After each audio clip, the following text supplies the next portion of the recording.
A new video theater with British audio screens could broadcast Western slides on the Ark. Popular Korean hackers and drastic MMORPGs swayed in the action role-playing gaming community.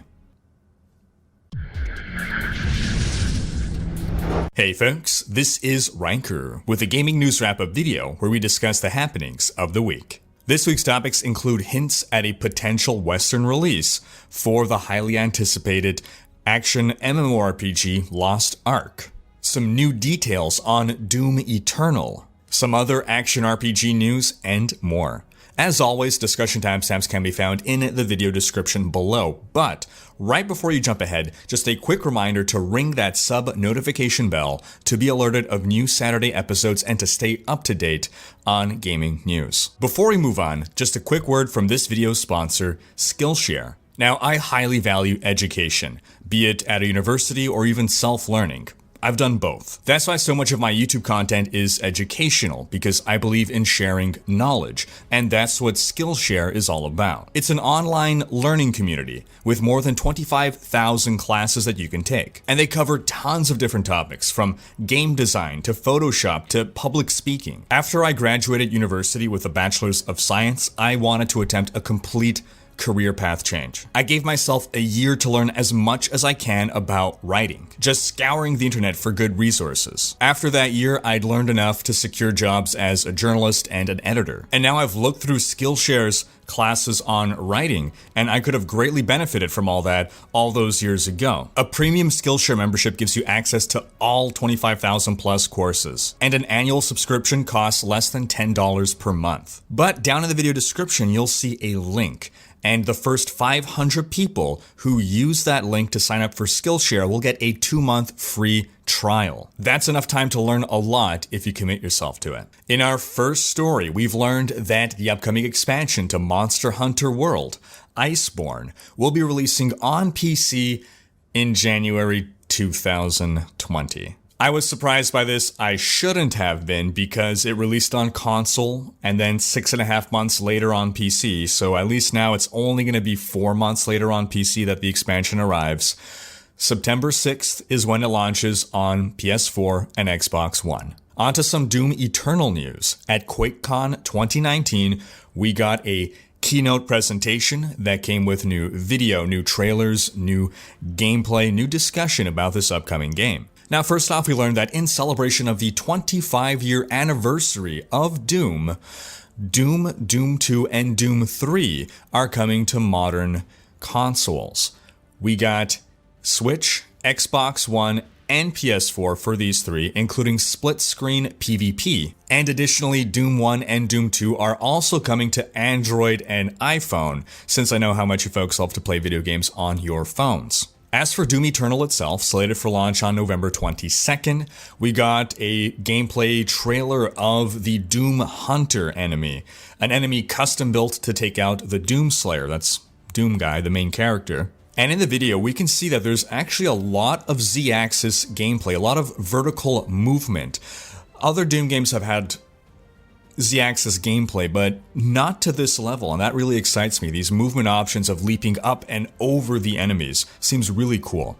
We also learn more about Battle Mode, a 2v1 asymmetric PvP option that pits one Doom Slayer against 2 players that are controlling demons. These players get to choose one of 5 different demons, and they all play differently, all different gameplay. In addition to their powers, the demons are also able to lay traps and spawn enemy AI demons that'll obviously be weaker, and it's seeming like the demon players will really need to work together to overcome the Doomslayer. Also interesting is that there are no pickups for the Doomslayer. He starts off fully decked out, and to regain resource, he has to do things like chainsaw enemies or otherwise doing different kinds of kills and attacks. And it sounds like it's going to be a best of 5. And between rounds, you get to pick upgrades, sort of like mini RPG elements. There'll be 6 maps to choose from, and more maps and more demons will launch for free in the future. On to some quick Borderlands 3 news. I know we got some Borderlands fans here. There's a lot of crossover between action RPGs and what Borderlands is, a looter shooter or an FPS aRPG. We got a new trailer for Zane, a new character, a semi-retired corporate hitman with decades of espionage under his belt and plenty of gadgets up his sleeve. Borderlands 3 releases September 13th. On to a quick World of Warcraft story. WoW Classic, the vanilla servers, will be launching August 27th. And in the meantime, it has been in beta. And one thing that lead software engineer on the project, Brian Birmingham, stated was, quote, "One thing I noticed was just how passionate people were about the beta. We were really thrilled and blown away by just how much people wanted to play night after night, even though they know these characters are going to get wiped out before release. It really blew us away how dedicated people were." Now I turn the question to you folks. Are you gonna play Classic WoW? Have you been in the beta? If so, what are your thoughts? And if you're planning to play, do you think you're gonna play it in the long run, or will it be more of just a nostalgic trip before going back to modern WoW or other games? Sound off in the comments. Moving into action RPG news, starting with Pagan Online. Now, Pagan Online is a very different kind of action RPG. It's a hack and slash and very non-traditional. You can check out my video overview of Pagan Online over here where we discuss what it's all about. But bear in mind that when it's going to release out of early access, we've learned now that it's going to be, quote, a completely different game. So Pagan has been in early access since April, and August 27th is when it is slated to be launched out of early access. Good luck competing with WoW Classic. And the launch version of the game will see, quote, massive feature and content updates. That'll include a full 8-act story campaign with new zones, maps, and bosses, 2 new playable characters, updated crafting and loot drop systems, new skill trees, and endgame content. The dev's chief creative officer stated, "It is going to be literally a different game." And I must say that's not a sentiment that really inspires confidence, by which I mean it's almost saying, don't worry guys, that was garbage, we're releasing something better. I mean, how else can you interpret it? It's going to be a different game. I mean, either you like the game it was, and now it's going to be different, so you're not going to be happy that it's a different game, or you didn't like what it was, and it's going to be different, so hopefully you're going to like it now. It's just a very bizarre statement to make. Now, it does seem that Pagan Online has received mixed reviews on Steam, so maybe that is the case. Maybe this is simply a statement to try to get people to give Pagan Online a second chance. On to some Path of Exile news. The devs released a blog post on what they are working on, and they stated that around August 20th is when they're planning to announce their 3.8 expansion. Legion League is currently stated to come to an end on September 2nd, on PC, but for console players, the league will end when 3.8 goes live. And that tentative release date for 3.8, the new expansion, will be September 6th. Path of Exile also saw a small patch release this week, patch 3.7.4b. It includes bug fixes and some other minor stuff. Alright, now on to our Lost Ark story. Now, Lost Ark had been a very hyped game for a very long time, and when it finally saw an Eastern release, it was painted as potentially being a Diablo killer, or more specifically a Diablo 4 killer. This would be the next step in the action RPG genre. This is what the next generation of action RPGs will have to contend with. But when months and months passed with no word of a Western release, the hype faded. At this point, Lost Ark is all but forgotten. Well, a new class has been released for Lost Ark, the Assassin. And along with the class came 3 trailers that seem like TV spots. And first off, the Assassin class looks really cool. We get a very dark vibe from the trailers. I mean, this makes the Diablo 3 Demon Hunter look like Barney the dinosaur, but it does very much carry that sort of Demon Hunter vibe to it. But what's most interesting about these trailers is that they contain English voice acting or voiceover work. Have a listen. This is the first of the 3 trailers.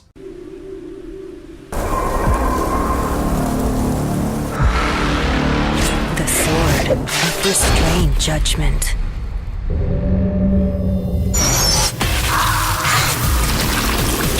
emancipated demonic power.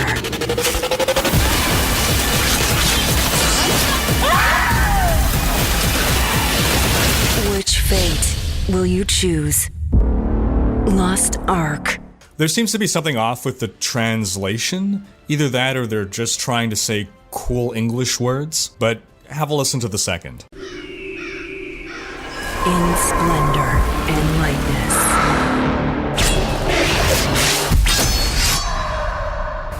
Freezing, but intensely.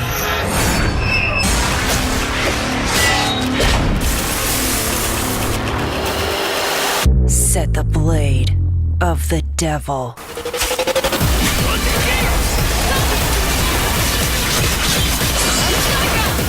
Lost Ark.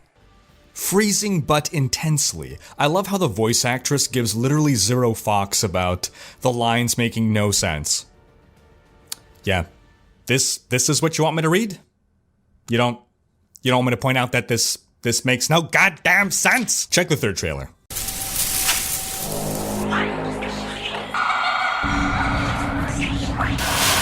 The whispering darkness. If you can't deny, wake up the devil inside you.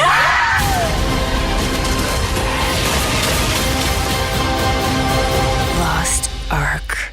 This one makes this one's a bit more coherent. But nonetheless, why English? Are they hinting at a Western release? It's a possibility.